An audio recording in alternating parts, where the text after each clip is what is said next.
Reporter J.B. Yukis from the CBS News stated in her extensive research article of Montecito mudslides in January of 2018 says the county is having to dump some cleaned mud into the beach. This debris floor was over 1,000 feet wide, states Tom Fayram who was in charge of clearing the debris out. With extensive research through our service learning project, we have gained the knowledge of the Montecito mudslides and the effects it has done to our ecosystem. The fires and mudslides that have affected the Montecito area has caused serious damage to our environment, citizens in our town, and our beaches. And almost a year later, we are still trying to recover. Today we'll be talking about our volunteer work, what we have done, what we have learned through this experience, and the connection between our issue and our volunteer work. Now Kevin is going to talk to us about first point, discussing our volunteer work. So with our service hours, we were able to look into the different types of pollution that was in the area. So what we did was we did a beach cleanup. So we downloaded the Clean Swell app, and this app is actually helpful in regards to logging the different type of pollutants that we found in the area, such as cigarette butts, balloons, different types of eating utensils. And collectively as a group, we were able to do 3 hours together at Ledbetter Beach as well as on East Beach, and then 2 hours individually. So I was able to go to East Beach and as well as Sands Beach in Isla Vista. Sarah here was able to go to Loons Point in Montecito, and he went to Seth here went to Goleta Beach. So we all contributed 2 hours on our own time, and then 3 hours collectively picking up trash on the different beaches of Santa Barbara. So the benefits of working in groups: it gave us a better outlook in working together in groups. It gave us more of a sense of pride to work together. We found it very rewarding when we were able to interact with one another. So that gave us a really good understanding that we do work together we work well together as a team, as well as a group.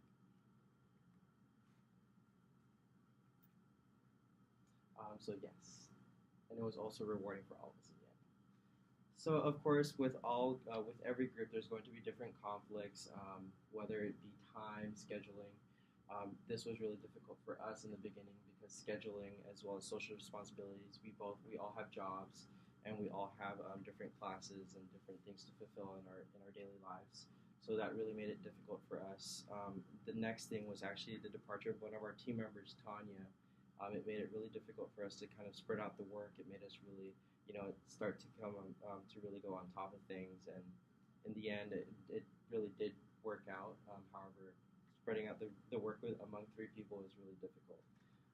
Finding opportunities. With the opportunities, we were very limited, as well as because of the Santa Barbara Bucket Brigade. It is a volunteer-based organization. So it is a community effort, depending on whether or not anyone is available during those times that they're going to be meeting. So the organizations we worked with, obviously Santa Barbara Bucket Brigade would be up there. They are conducting missing person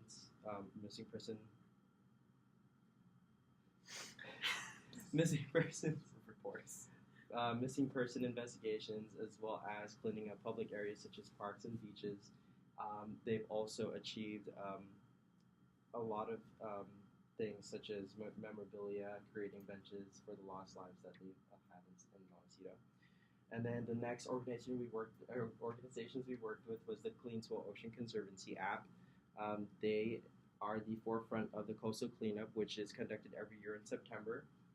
They also are a research facility that is based in 112 countries all over the world. They do conduct those researches in regards to protecting the wildlife, as well as helping oceanside communities such as Santa Barbara and other places in order to essentially keep them or sustain them. And now we'll go ahead and play a little video for you and what we did.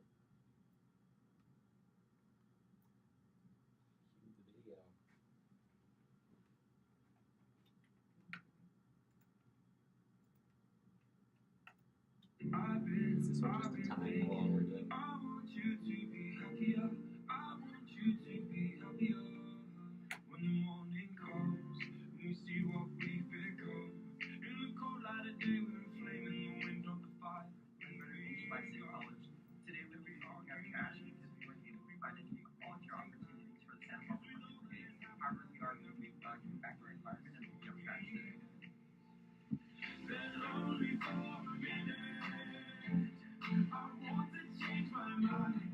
Vertical recording.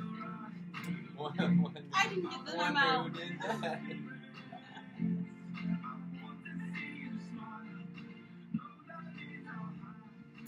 I like this monitor being all black. Morning, my name's Sarah, and I'm going to be here for like 5 minutes. We've already got some scratch. I'm really embarrassed yet, so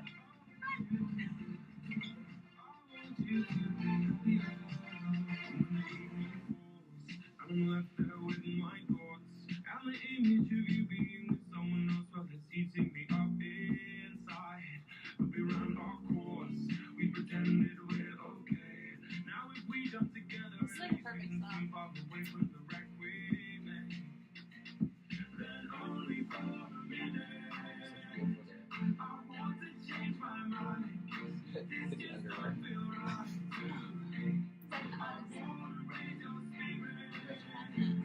I want to see you smile. No, that means I'll have to leave. No, that means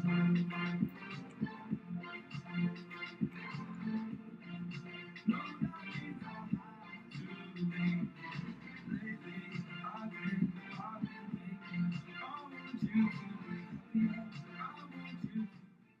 Hey, guys, what are you doing out here? Oh, yeah? What's the main thing you guys have done so far? Bottle caps, straws left over by pacifiers, and lots of straight like golf I want you to be happier. I want you to be happier. Even though I might not like this, I think that you'll be happier. I want you to be happier. Then only for a moment. Hey, what do you have in your bag? What is that? Video or something. Probably. Hey, it's a great thing you're doing out here. I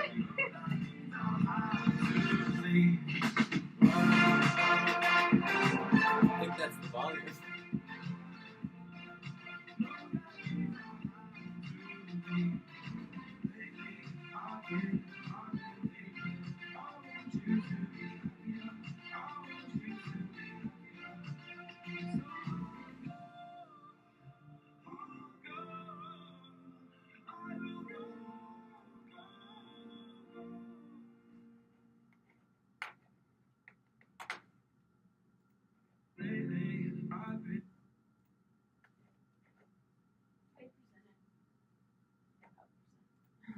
Alright, so now Sarah will be talking about. Sarah. Where was... Seth, Thank Oh, you. Sorry. Seth will be talking about our overall group communication. Yeah, so what we learned from doing all of this was, one, like Kevin said, it's really hard to coordinate your entire group. But more importantly, we've learned that roles are really important when you're doing group projects or just anything group related. And even though we didn't really have roles that we talked about and that we would all agree on being, we had a lot of unspoken roles that we all kind of just fell into. And the first role was Sarah, and she had the roles of coordinator and opinion seeker. So pretty much after every class, she would ask us what is a good time to meet, and we would all try and figure out the time to meet. And then she also had opinion seeker role, and this is where she would suggest ideas and then get our feedback from it so that we could all come to a consensus about whatever she had in mind. And then Kevin had the information seeker and also the coordinator role. So in addition to coordinating things through texting a lot of the time, he would also be researching our project and what organizations we were going to be working for. And so he contributed a lot of the information to our group. And then third, me, I had the, I don't know what it's called, indicator contributor role and the isolate role. And so basically I would just offer up my suggestions whenever I was needed and then isolate from the group until needed again. And so moving on from what we learned about our group communication, what we learned about the pollution of our beaches was that we all have a common goal, and that's kind of just not to pollute Santa Barbara. I don't think anybody actually wants to do that. But what we saw from just picking up trash for about 5 hours, we saw that it really is polluted, and it's mainly just because of cigarettes. I think we picked up over 200 cigarettes during our community service, and this is kind of further reinforced by Lorraine Chow, who's with the Eco Watch, and she says that there was over 2.4 million cigarettes found by 800,000 volunteers in over 100 different countries. So that's pretty bad, and it just goes to show how much cigarette butts are polluting our beaches. So in addition to that, we learned a lot about how our group communicates, and one of the big things we learned that's been continuously discussed in our presentation is that coordinating is really hard. It's really hard to coordinate just people who have work schedules, school, and hobbies that they have like a dedication to. And the second thing that we learned was that group climate is really important. And our group had a really nice group climate. It was very positive, and I think everybody was trying hard to work on that so that we didn't have any toxicity in our group. And it really showed because all of us were trying to contribute to our group, and none of us didn't want to do a good job just to like throw down somebody else. So there was no group hate involved.